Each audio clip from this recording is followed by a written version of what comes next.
Shalom semuanya, ada sukacita hari ini, amin. Mari kita siapkan hati kita. Sebelum kita memulai ibadah, mari kita satu dalam doa.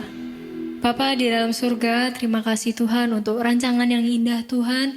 Kami boleh beribadah lagi Tuhan. Kiranya Kau berkati ibadah kami Tuhan dari awal, pertengahan hingga pada akhirnya Tuhan. Kau sertai Tuhan, Kau tuntun setiap langkah kami Tuhan. Di dalam nama-Mu Tuhan, kami siap Tuhan memuji, menyembah, meninggikan nama-Mu Tuhan. Berkati setiap kami Tuhan, Kau berkati kami, berikan kami kesehatan, kekuatan Tuhan. Kuduskan dan sucikan hati dan pikiran kami ini Yesus. Terima kasih Tuhan, kami siap Tuhan berjalan melangkah bersama-Mu. Di dalam nama Tuhan Yesus, semua yang percaya katakan, amin.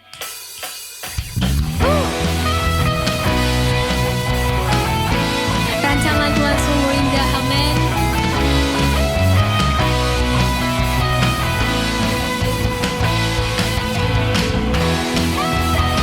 Haleluya, kami ingin berjalan bersama-Mu Tuhan.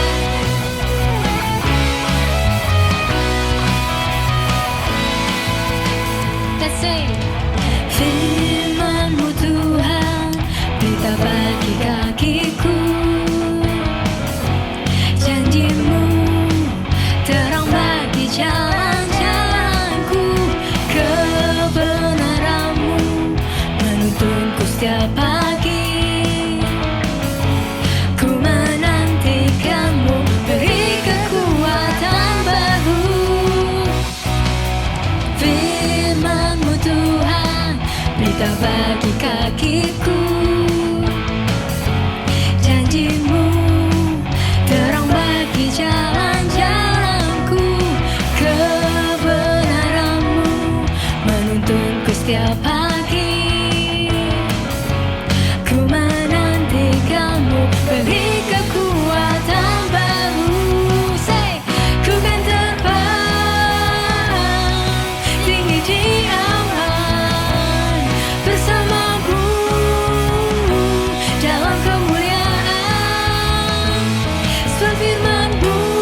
control what tomorrow will bring, but I know here in the middle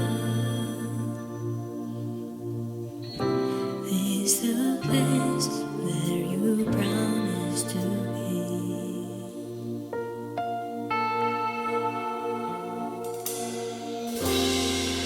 Not enough unless you come.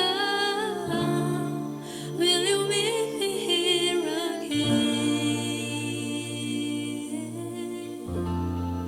'Cause all I want is all you are.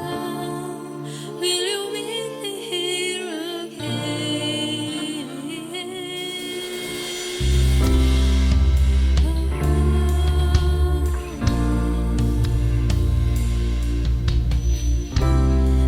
As I walk now to the valley, let your love rise above every fear, like the sun shedding a shadow in my weakness. Your glory appear. Not enough unless you come. Will you meet me here again?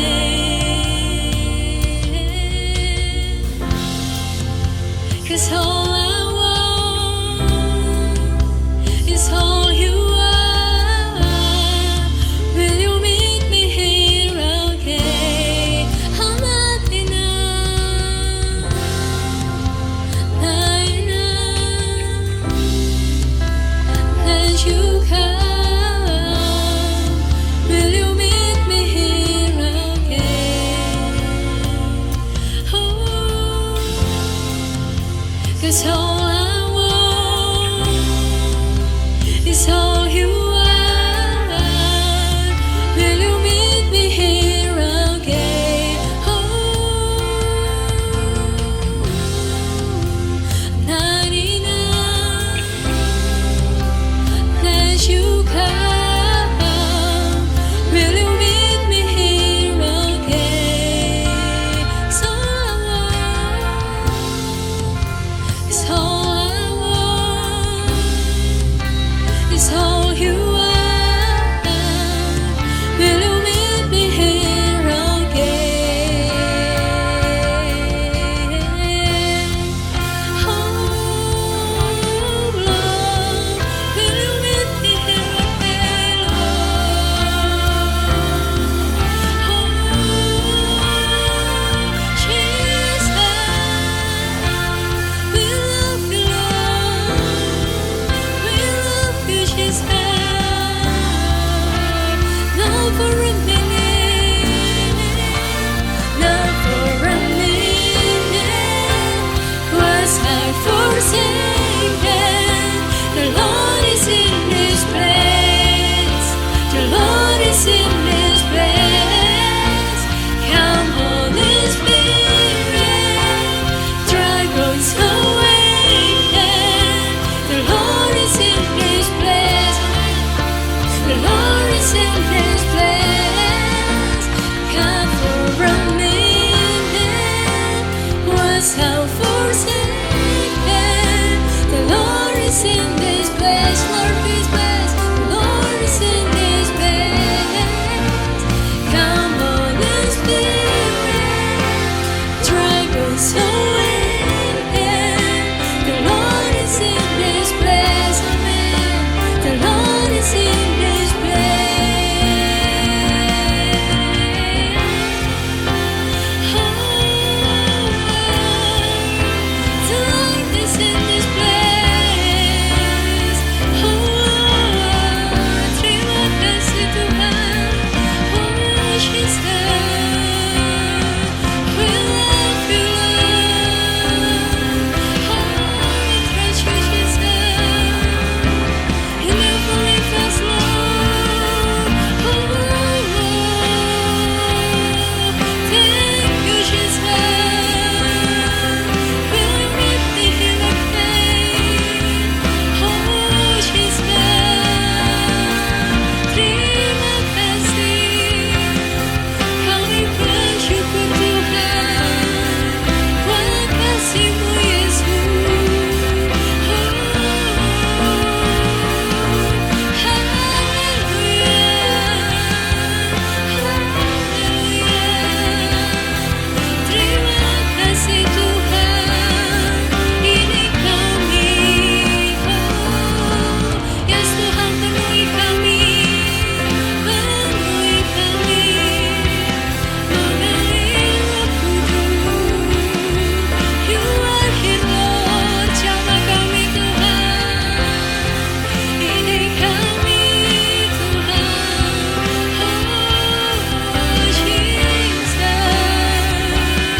sing together.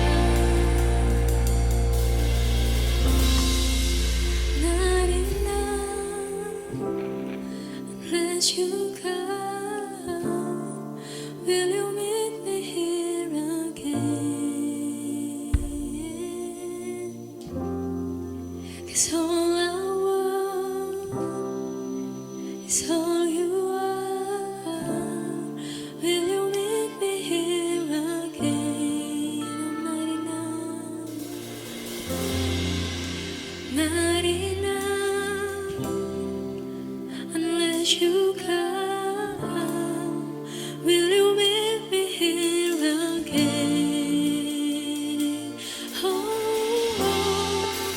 'cause all I want is all you are. Will you meet me here again? I'm not enough. Oh, I'm not enough. Not enough unless you come. Will you meet me here again?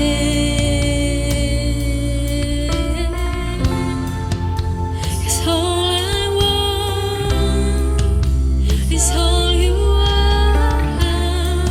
Will you meet me here again? Oh, I'm not enough. I'm not enough, Lord. We need you, my Lord. Oh, hallelujah. Terima kasih Tuhan. We need you, Lord. We need you, Lord. I say, not for a minute was I forsaken. The Lord is in this place, amen. The Lord is in this place. Come, Holy Spirit, drive us away. The Lord is in this place. The Lord is in this place. Not for a minute was I forsaken. The Lord is in this place. The Lord is in this place.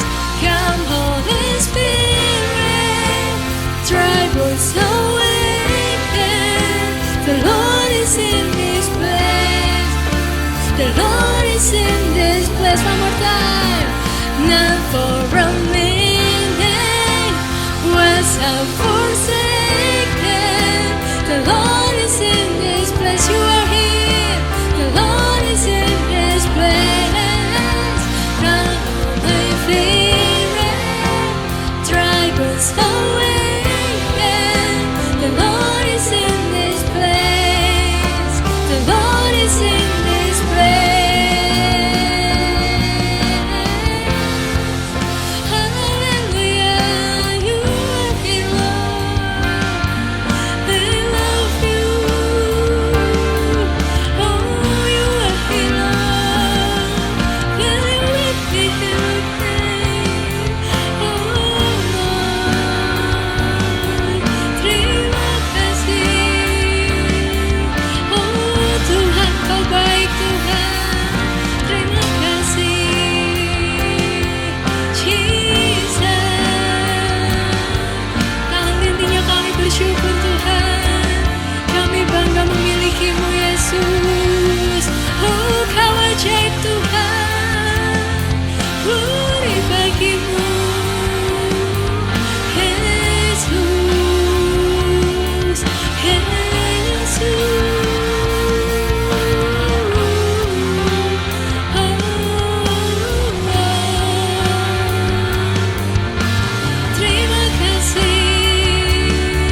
Shalom,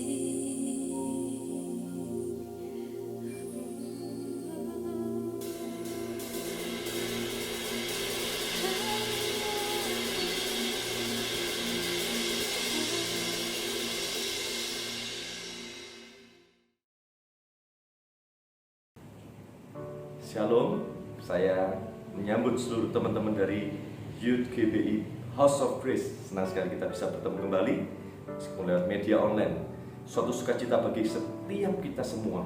Kalau sampai hari ini tangan kasih Tuhan, pemeliharaan Tuhan terus ada dalam kehidupan kita semua.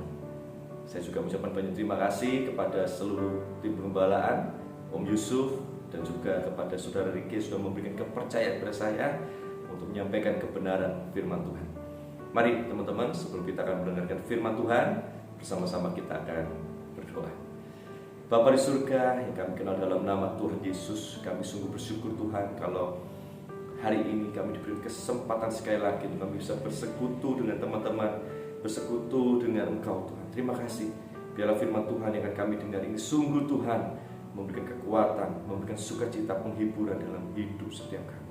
Terpujilah nama-Mu Tuhan, kami mau datang kepadamu dengan rendah hati untuk Kau bentuk kami Tuhan menjadi bejana kemuliaan, bahwa kami makin serupa dengan Engkau Tuhan.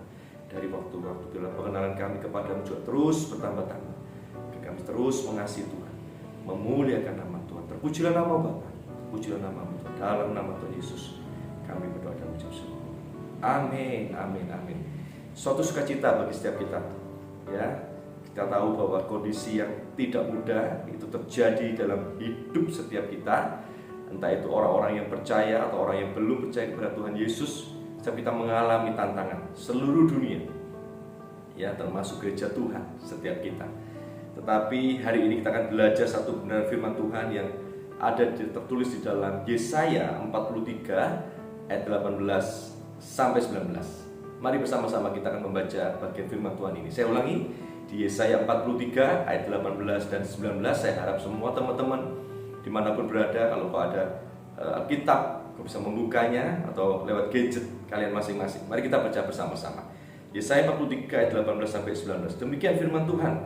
Firman Tuhan, janganlah ingat-ingat hal-hal yang dahulu, dan janganlah perhatikan hal-hal yang dari zaman purbakala. Ayat 19, lihat, aku hendak membuat sesuatu yang baru, yang sekarang sudah tumbuh. Belumkah kamu mengetahuinya? Ya, aku hendak membuat jalan di padang gurun dan sungai-sungai di padang belantara. Teman-teman, kita semua ketahui, ya, sejarah masa lalu yang manis tentu saja tidak ingin kita lupakan. Ya, mungkin kita pernah mengalami menerima hadiah, atau kita mendapatkan prestasi di sekolah, atau kita mungkin ikut suatu perlombaan, kita memenangkannya, kita punya suatu hobi, dan hobi itu ternyata bisa menghasilkan uang. Itu kenangan-kenangan yang sangat indah. Kita bisa sekolah tepat waktu, kita juga dapat menyelesaikannya dengan nilai yang terbaik. Itu suatu hal yang sangat indah. Ya, mungkin kita pernah berdoa dan kita dalam waktu yang singkat Tuhan menjawabnya. Wow, itu sepertinya kalau bisa hal-hal seperti itu tidak akan pernah bisa kita lupakan.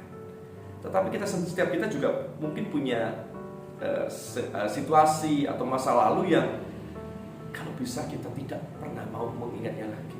Karena kita tahu situasi itu adalah situasi yang tidak menyenangkan, situasi yang buruk, ya. Mungkin kita pernah tidak naik kelas, ya, berlawanan dengan situasi yang menyenangkan tadi.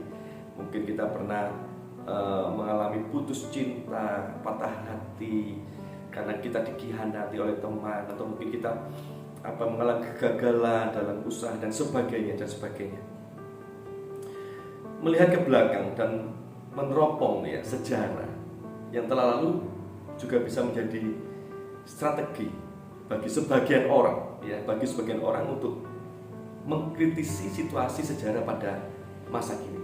Jadi pengalaman masa lalu itu bisa kita gunakan untuk bagaimana kita bisa mengevaluasi sesuatu yang kita hadapi saat ini. Karena kadang-kadang sesuatu itu tidak terlalu baru, bisa jadi hanya perulangan. Ya, mungkin bentuknya saja berbeda, kemasannya berbeda, tetapi sebenarnya situasi juga tidak terlalu beda. Bersama kita menyadari bahwa pandemi COVID ini benar-benar mengguncang ya kehidupan banyak lapisan masyarakat, mau orang kaya, orang middle ya, orang-orang yang berkecukupan atau orang-orang yang mengalami kesulitan secara finansial, mengalami masalah semuanya, tidak bisa terluput satupun.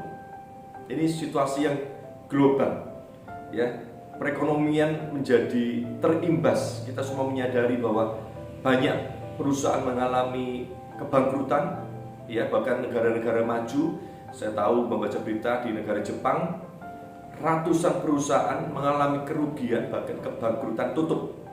Di Indonesia juga kita tahu mungkin banyak usaha dari teman-teman semua, orang tua teman-teman juga mengalami situasi yang tidak jauh berbeda.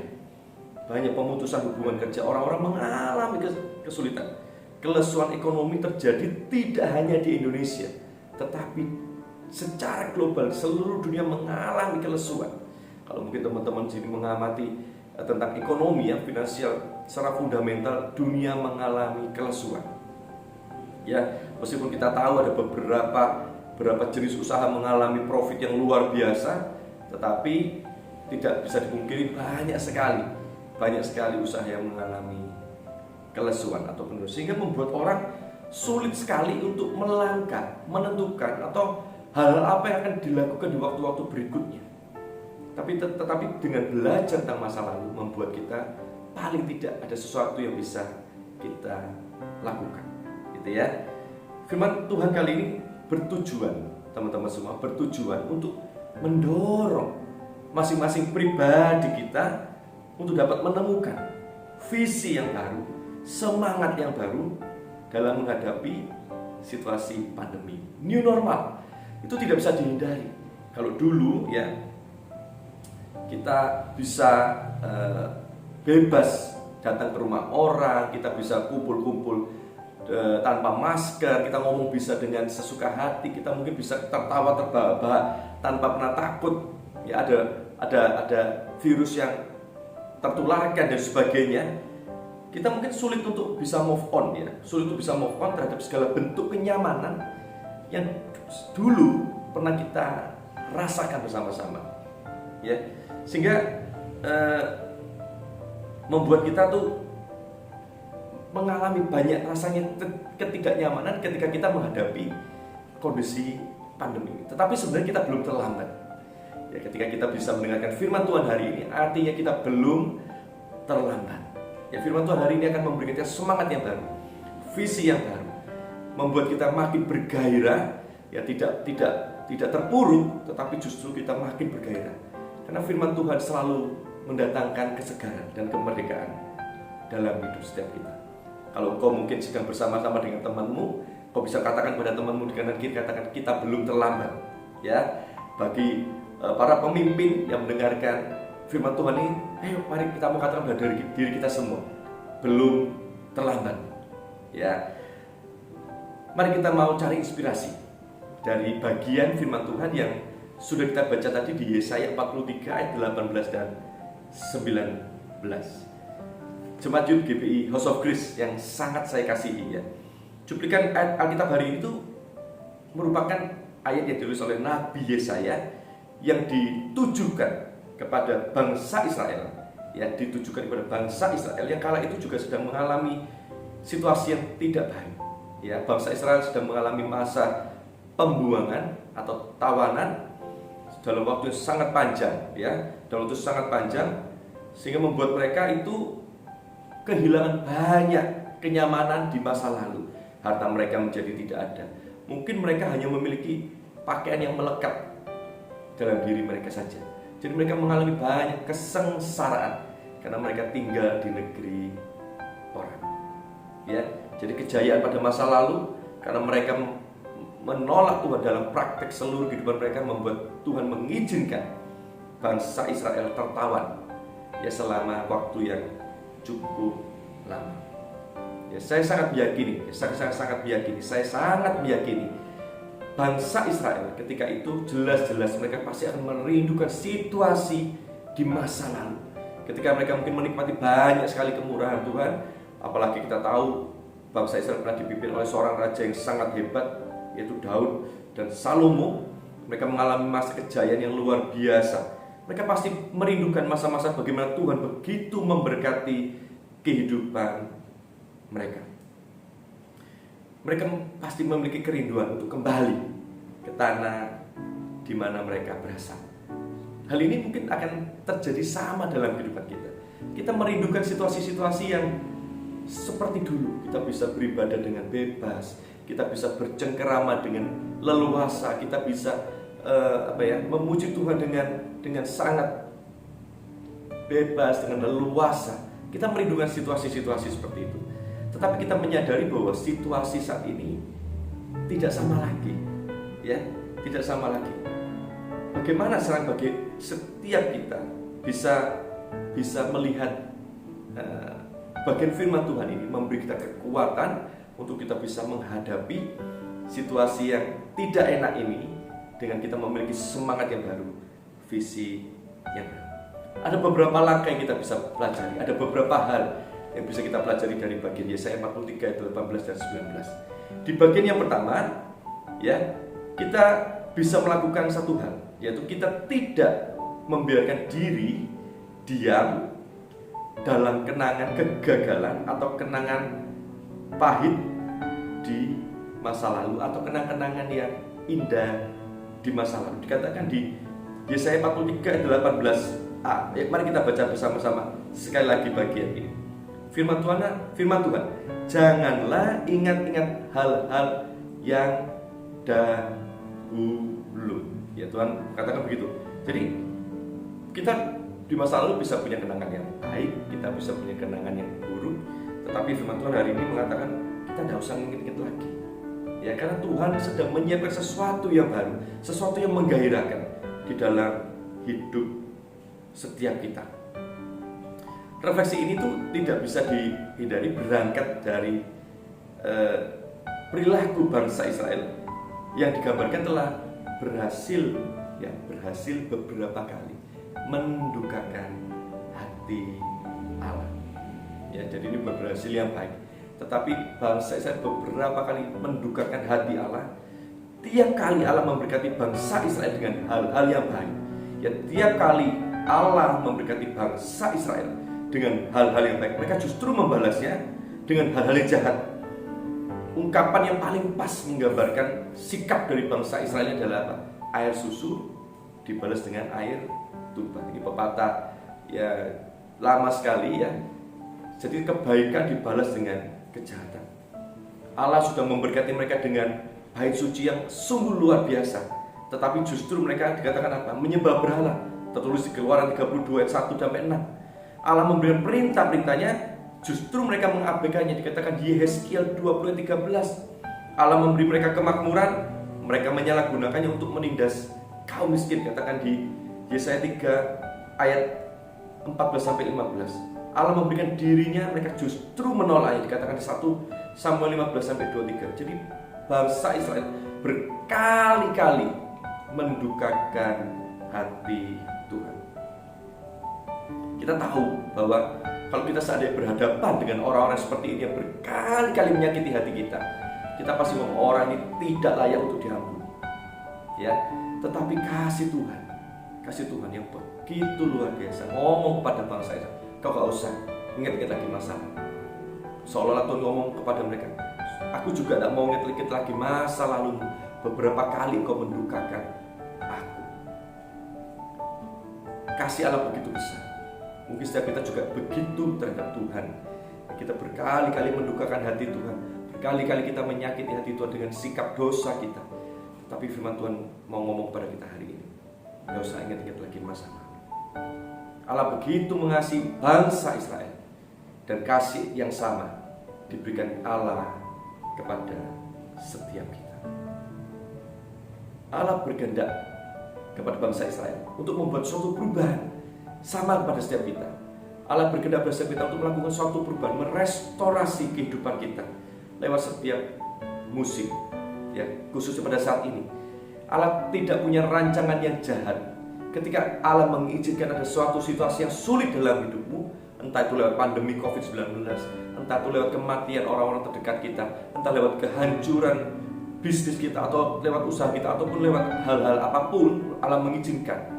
Ketika kita sudah melakukan yang terbaik, ingat ya, ketika kita sudah melakukan yang terbaik tetapi Allah mengizinkan ada kehancuran dalam hidup kita, itu bukan tujuan Allah untuk menghancurkan kita, tetapi Allah sedang ingin membentuk kita menjadi bejana kemuliaan yang jauh lebih indah. Tetapi kalau kita mengalami kehancuran karena dosa-dosa kita, karena perilaku kita yang salah, karena perilaku kita yang jahat, kita harus bertobat. Karena Allah juga rindu memakai hidup kita. Ketika kita kembali pada Tuhan dan ketika kita bertobat, Allah akan membentuk hidup menjadi alat kemuliaan. Jadi Allah rindu membantu setiap kita menuju kepada perubahan. Tuhan berkata, lihat aku hendak membuat sesuatu yang baru, yang sekarang sudah tumbuh, belumkah kamu mengetahuinya?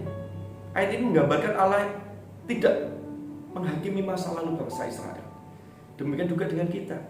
Hal yang sudah lalu tinggalkanlah itu.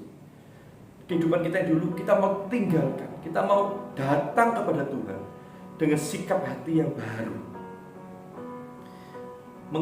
Allah mengundang bangsa Israel untuk melihat tanda-tanda harapan. Demikian juga Allah mengundang setiap kita untuk melihat tanda-tanda harapan. Saya menyadari gereja Tuhan hari-hari ini juga mengalami kesulitan. Ya, bagaimana gereja Tuhan punya kerinduan untuk supaya pertumbuhan jemaat itu terus mengalami pertumbuhan, tetapi karena situasi sangat sulit, ya karena saya juga menyadari Bapak Ibu, teman-teman semua, ya saudara-saudara semua, tidak mudah untuk menjadi pemimpin gereja di waktu-waktu saat ini. Ya, setiap kita punya kerinduan, tetapi karena tantangan jarak, meskipun memang lewat Zoom, tetapi tidak mudah untuk bisa mengendalikan situasi. Ya, tetapi firman Tuhan memberikan kita harapan. Allah memberikan kita kesempatan untuk sekali lagi kita membenahi diri dan kita bisa memiliki orientasi tentang masa depan. Saya tidak tahu bagaimana teman-teman di sini bersikap di dalam pelayanan. Ya, kadang-kadang kita itu melihat pelayanan itu begitu mudah, sekali kita itu tidak menghargai atau menghormatinya. Tetapi ketika situasi sulit datang, kita makin menyadari, oh betapa pelayanan itu sebenarnya harus kita hormati. Mungkin sikap ini, situasi ini bisa mengkoreksi hati kita, mengevaluasi kembali hati kita, dan Allah memberikan kita kesempatan sekali lagi. Ya, bagaimana gereja Tuhan lebih memperhatikan lagi tentang pelayanan pemuritan di dalam pertumbuhan jemaat. Bagaimana gereja Tuhan lebih lagi memperhatikan kelompok-kelompok kecil di dalam pertumbuhan jemaat. Ini menjadi kesempatan emas untuk kita bisa mau memperbaiki diri. Yang kedua, ya, firman Tuhan mengajarkan apa pada bagian ini? Allah merindukan bahwa kita bisa mengubah fokus perhatian kita, ya, berhenti menengok ke belakang dan mulai melihat jauh ke depan. Ya, berhenti noleh ke belakang dan kita bisa lihat ke depan. Ya, kita tahu bahwa situasi ini tidak mudah, tapi kita tidak usah terus istilahnya itu berada dalam keterpurukan. Tapi kita bisa melihat bahwa pandemi ini memaksa kita untuk bisa meninggalkan kebiasaan lama. Ya, mungkin kita dulu punya gaya hidup anak-anak Tuhan yang buruk, ya. Tetapi dengan adanya pandemi kita mungkin punya waktu berdoa.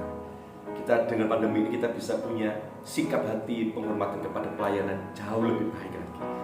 Ya, ini mendorong kita untuk meninggalkan kebiasaan lama dan merangkul keadaan baru serta kebiasaan baru secara kreatif dan produktif.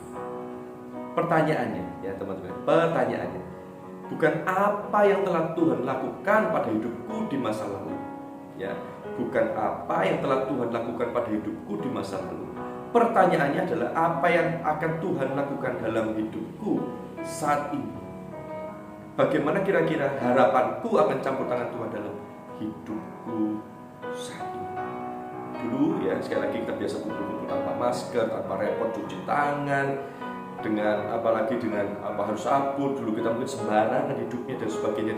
Tapi hari ini kita begitu memperhatikan, ya, tentang protokol kesehatan.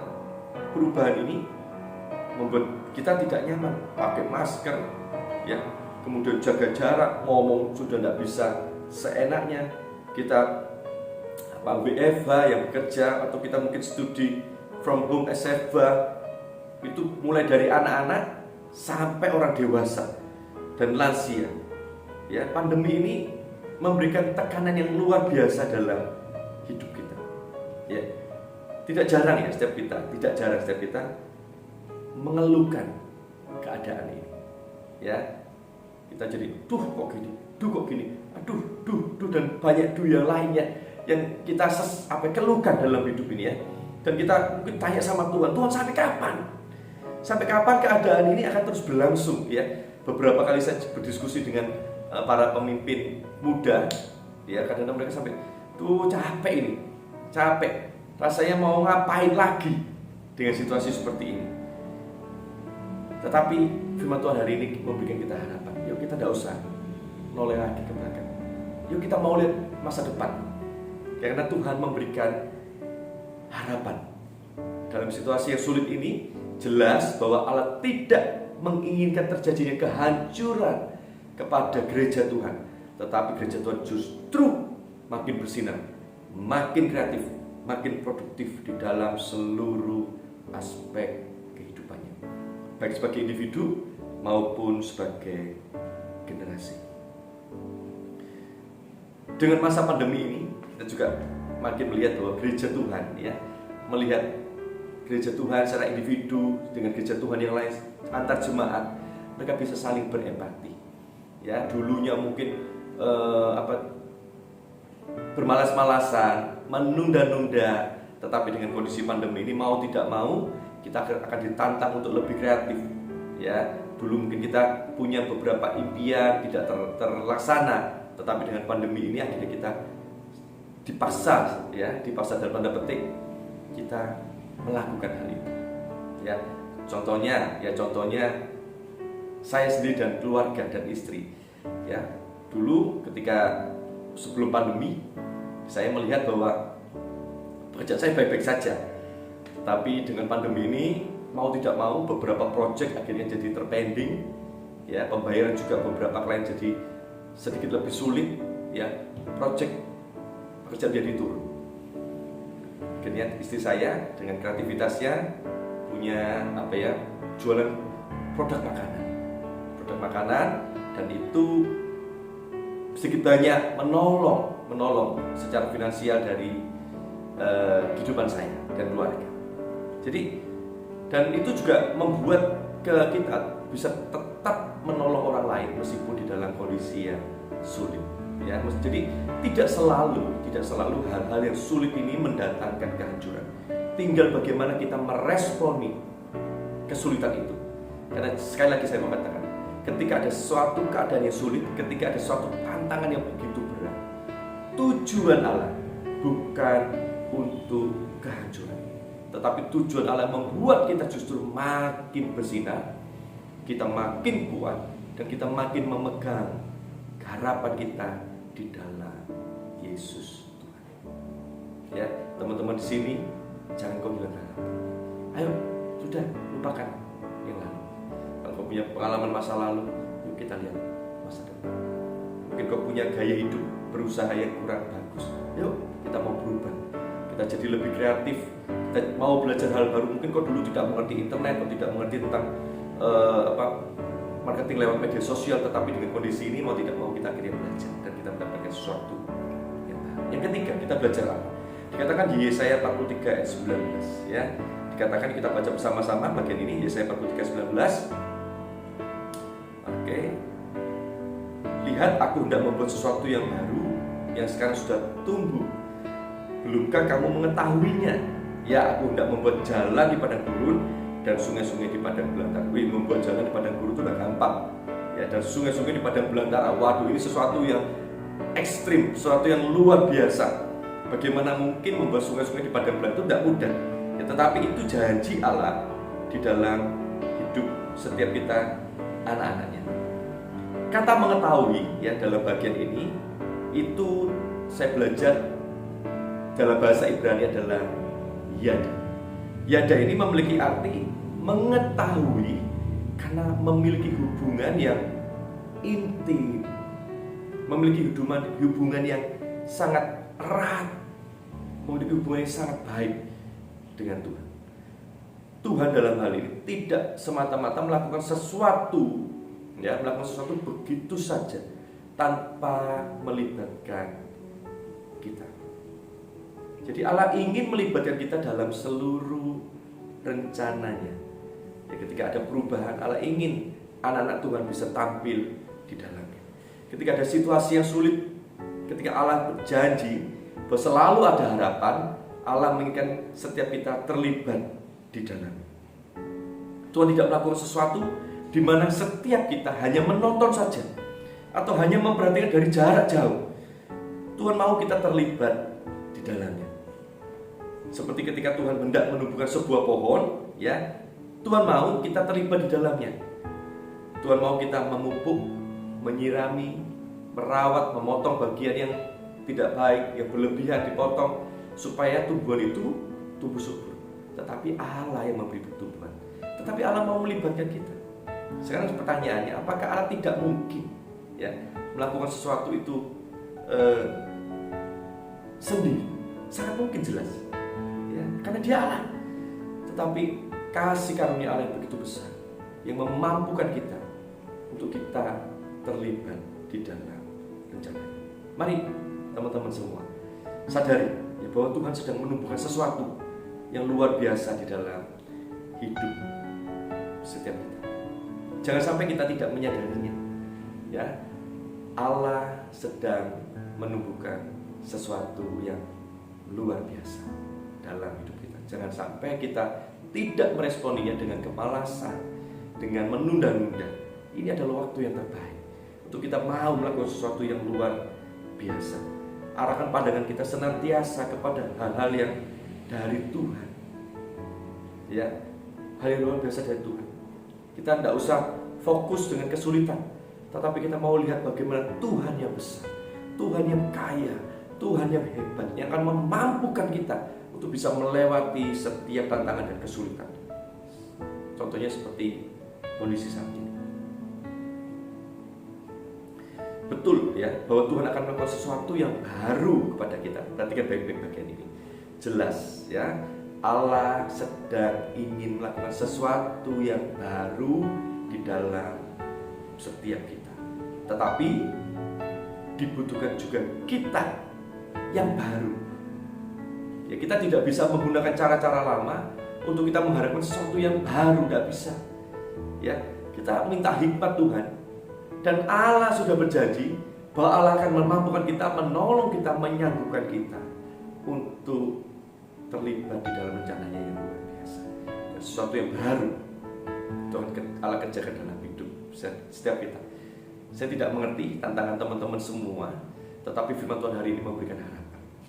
Saya akan menutup bagian firman Tuhan ini teman-teman dengan suatu cerita yang sangat menarik, luar biasa. Suatu ketika rakyat Jepang setelah Perang Dunia Kedua, Jepang mengalami kehancuran yang luar biasa. Setiap pagi pada waktu itu, setelah Perang Dunia itu Jepang mengalami kemiskinan, kehancuran yang luar biasa. Setiap pagi di stasiun Osaka, orang-orang harus mengantri untuk makan soba, yaitu sejenis mie Jepang, mie soba. Kalau mungkin teman-teman di sini pernah makan makanan Jepang, itulah makanan yang dimakan itu ngantri panjang sekali karena mungkin kondisinya tidak karu-karuan sehingga tidak banyak orang yang memproduksinya. Jadi untuk makan itu harus ngantri luar biasa. Situasi ini menggerakkan niat seorang pemuda yang namanya Momofuku Ando. Momofuku Ando. Mungkin teman-teman pernah mendengar nama ini, pernah belajar untuk menciptakan sebuah produk baru pada waktu itu, yaitu mie kering supaya praktis dimasak. Tidak mudah loh teman-teman. Situasi perang dan semuanya mengalami kehancuran, tapi kok ada seorang pemuda tiba-tiba terpikirkan untuk membuat satu mie dalam bentuk yang kering supaya mudah untuk dimasak, mudah untuk didistribusikan dan sebagainya. Ando Momofuku Ando kemudian melakukan serangkaian eksperimen. Setiap malam, setiap waktu dia di ruang kondisi yang tidak baik, ruangan yang terbuka, yang sangat sederhana, yang lembab dan dingin. Bersama istrinya menguji, ya, bereksperimen menguji coba kadar air yang tepat untuk mie supaya bisa dikeringkan. Usaha ini, ya, sekian waktu yang luar biasa dilakukan oleh Momofuku Onna dan istrinya, itu menghasilkan sebuah produk namanya chicken ramen. Produk ini akhirnya menjadi mie, ya, mie dalam kemasan, mie kering pertama kali di dunia. Kalau teman-teman mungkin tahu produk ini, teman-teman mungkin pernah ke Jepang, itu ada satu produk mie yang terkenal namanya mie Nissin. Ya, saya sedang tidak promosi, tetapi dari bagian kita mau belajar. Di setiap kesulitan, di setiap tantangan, selalu ada harapan. Allah tidak pernah merancangkan rancangan kecelakaan, tetapi rancangan Allah adalah rancangan damai sejahtera. Ini tertulis di kitab Yeremia. Kita menyadari bahwa kita adalah orang-orang yang dikasihi oleh Allah. Ketika Allah mengizinkan terjadinya kesulitan di dalam kehidupan kita sebagai anak, menantang kita sebagai gerejanya, ya, baik secara organisasi maupun sebagai individu, sebagai organisasi, membuat kita makin efektif. Mungkin selama ini kita kurang efektif, tidak produktif di dalam kita melayani jemaat, menantang, membuat kita menjadi lebih efektif, lebih produktif. Dengan teknologi kita bisa menjangkau lebih banyak orang. Dengan teknologi kita bisa memberitakan firman damai sejahtera, kabar sukacita kepada lebih banyak orang lagi. Mari teman-teman, God will do something new in your life. Yesaya 43 ayat 18 dan 19 memberikan kita harapan. Kita tidak usah noleh lagi, kita tidak usah mengingat-ingat lagi masalah, tetapi mari kita mau tertuju kepada Allah. Setiap kali kita mengalami tantangan, kita mau tanya sama Tuhan, apa yang bisa kita lakukan, apa yang bisa kita kerjakan. Saya sangat yakin dan percaya tangan kasih pertolongan Tuhan akan memampukan kita untuk melewati setiap kesulitan. Terpujilah nama Tuhan, terpujilah nama Tuhan. Mari kita berdoa. Kami ucap syukur Tuhan, kami tidak henti-hentinya bersuka cita karena kami punya Tuhan yang mengasihi kami. Kau memberkati setiap jemaat dari GBI House of Praise Tuhan. Kasih-Mu tidak pernah lepas, tidak pernah lupa memperhatikan setiap anak, khususnya jemaat youth yang hari ini memperhatikan firman Tuhan. Terima kasih, Kau begitu baik. Kau berkati seluruh gembala, Yusuf dan tim, saudara Riki Tuhan, yang mengembalakan adik-adik youth di GBI House of Praise Tuhan. Kasih-Mu melimpah. Kau Allah yang luar biasa Tuhan. Kau akan melakukan sesuatu yang baru. Terus ikat dalam satu kasih yang kudus kepada seluruh pengurus. Biar Tuhan percaya untuk mengelola gereja. Terima kasih Bapak, bahwa setiap kami juga terus bisa bergandengan tangan. Kami bisa saling memberkati satu dengan yang lain. Biarlah segala puji, hormat, kemuliaannya yang bagi Engkau Tuhan, sebab Kau yang layak menerima. Terpujilah nama Bapa, terpujilah di dalam nama Tuhan Yesus kami berdoa. Amin. Shalom Tuhan Yesus.